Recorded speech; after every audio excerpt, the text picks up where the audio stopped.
talk to Robinhood routinely in the ordinary course of business. We manage a substantial portion of their order flow. But did you talk to them about restricting or doing anything to prevent people from buying GameStop? I want to be perfectly clear.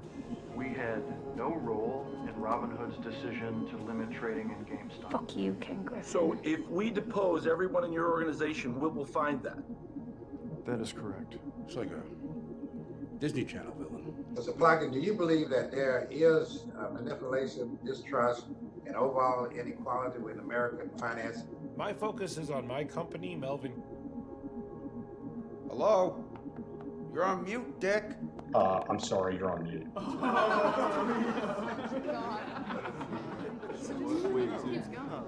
In my area of expertise.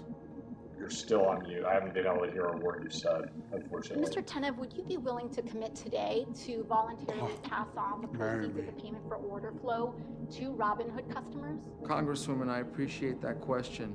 When the statement we referred to was made, it was before Robinhood forced the entire industry to drop commissions and I should take that as a replicate no. our... You're not willing to pass on the proceeds of payment for order flow to your customers? When the other brokers dropped... I'm just talking about today. I don't want to be rude. I just have limited time.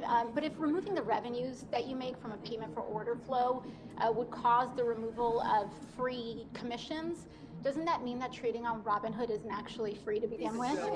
Good question.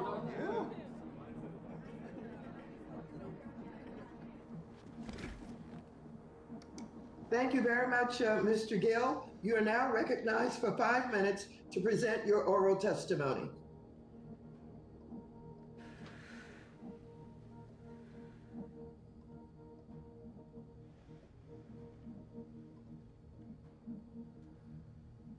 Thank you, members of the committee.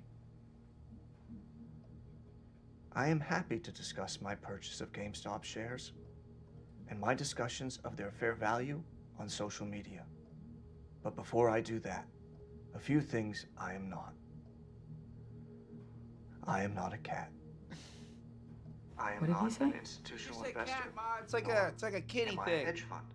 I do not have clients, and I do not provide personalized investment advice for fees or commissions. I grew up in Brockton, Mass. My family was not wealthy. My father was a truck driver, and my mom a registered nurse. I was one of 3 kids, and the first in my family to earn a 4-year college degree when I graduated from Stonehill College in 2009.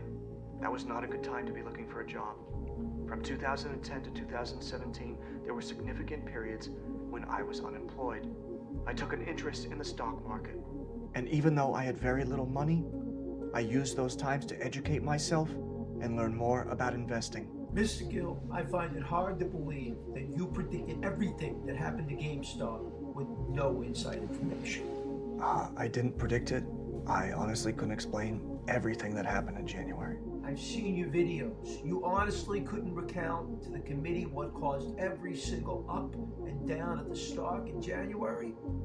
I think you could. I did follow the stock very closely, but thresholdless order flows, halting purchases, according to the press, these all had a material impact on the stock. Here's the thing, I have a bit of experience with this stuff, and even I barely understand these matters. It's alarming how little we all know about the inner workings of the market, which is why I'm glad this committee is examining what happened, particularly with the exorbitant short interest, as well as any potentially manipulative shorting practices and brokers' reported failures to timely deliver shares and settle trades.